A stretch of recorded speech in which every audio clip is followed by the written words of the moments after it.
Coming in at number 90, we have Tennessee Titans safety Kevin Byard, who, for me at least, is just a fascinating guy, right? And, you know, a lot of that stems from the fact that, as you can see on the screen last year, I had him number 91 on my list before last season, and to say the least, I think that was a pretty unpopular decision, right? I'm not sure how many people across the league viewed him as a top 100 talent, and then, you know, coming out of this past year, you look at a guy that had a career low in terms of INTs since he became a starter, career low in pass deflections, you know, kind of headed a bottom 5 defense in the entire NFL against the pass. However, with that being said, I think that Byard showed me something last year that I've never seen him do before. And in that regard, you know, when the rest of the league is kind of selling their stock on this guy, I think I might be higher on Kevin now than I've ever been. Right? And that's kind of an interesting place to be. But, you know, with that being said, we'll cross that road when we get there later in the video. For now, let's just hop into the film and see what it is that I think Kevin does that makes him so good.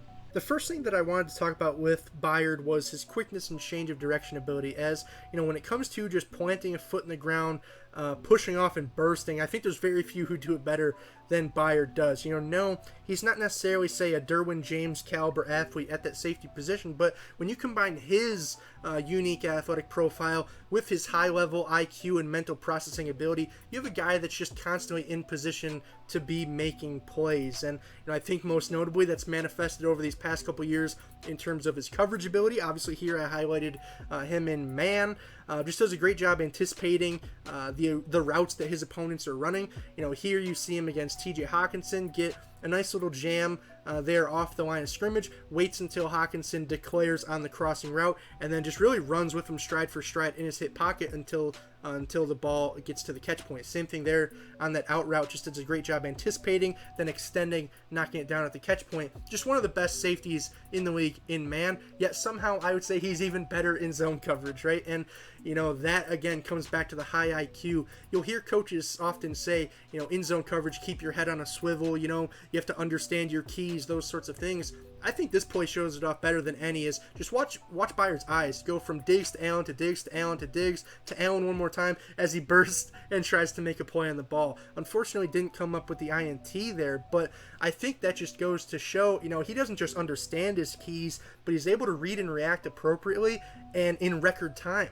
You know, again, mental processing, but to the highest of levels amongst those safeties in particular, and that's really just, for me, what again always puts him in position to be making as many plays as he does, which, you know, transitions us perfectly into his ball skills. You know, he's a guy that over the past 4 years has had 19 INTs. Yes, last year he only had 1, but regardless, the ability's there, right? He has excellent hand-eye coordination and timing to where, you know, this point, he doesn't get his head around, but he's able to recognize, you know, Mark Andrews, he's extending for the ball. I gotta get my hands in there, splits Andrews' hands, makes the play. This one, he's able to get eyes on the ball and, you know, quite literally is able to get a jump on it as he goes for the diving INT. Just phenomenal stuff out of Byard, and what I would say makes him year in, year out, one of the best coverage safeties in the entire NFL. That being said, you know, I called this next one range and pursuit. I wanted to focus more on the latter since I think we've seen his range and coverage enough to this point in this video. But with Byard, in terms of his run defending ability, this is what I was alluding to earlier. You know, I've never looked at him and thought that he was some dominant run defender, and I still don't necessarily, but he made some really nice strides last year, and I think he showed me a sort of downhill aggressiveness, as I called it there. He showed me a willingness, really, that I've never necessarily seen out of him before. And, you know, whether that was his block shedding, as you're going to see on these next couple clips, I don't know what it was with him. You know, has the coverage aspect of the game just become so second nature and effortless that, you know, he's been able to divert some of his attention and focus to other areas? You know, I'm not saying he wasn't, you know, he purposely wasn't giving effort against the run in years past, but it was something I just thought that he wasn't good at. And now I saw a guy get 100 plus tackles for the first time in his career and really add more layers to his game. That's why when everybody else is selling on him, I think I'm buying, right? I think I'm more impressed with Byard than I ever have been.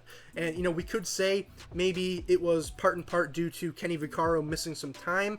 was out for a few games last year. They sort of shifted Byard down into more of a hybrid safety role where, he kind of got to show off and showcase some of those in-the-box abilities more so than he ever was in years past. And in that regard, I think I respect him a little bit more now than I did previously, as before I thought it was just a flat-out weakness. Now I think it's just something that maybe his role isn't conducive to. And, I would challenge him now going forward to make it a point to try and combine the two. Be that elite, not even necessarily elite, but be that aggressive downhill attacker that's willing to take on offensive players and blockers and those sorts of things and play at the point of attacking in the box, and combine that with the guy that had 19 INTs over the last 4 years. And I think that you can have one of the best safety seasons very easily in the league next year and going forward, right? But with that being said, if you thought this was one of the best videos, if you enjoyed it, if you want to see more like it, make sure you guys leave a like, comment, and subscribe so you're always in the loop with my future content. Because for today, I'm mic'd up, now I'm mic'ing out. Peace, guys. See you next time.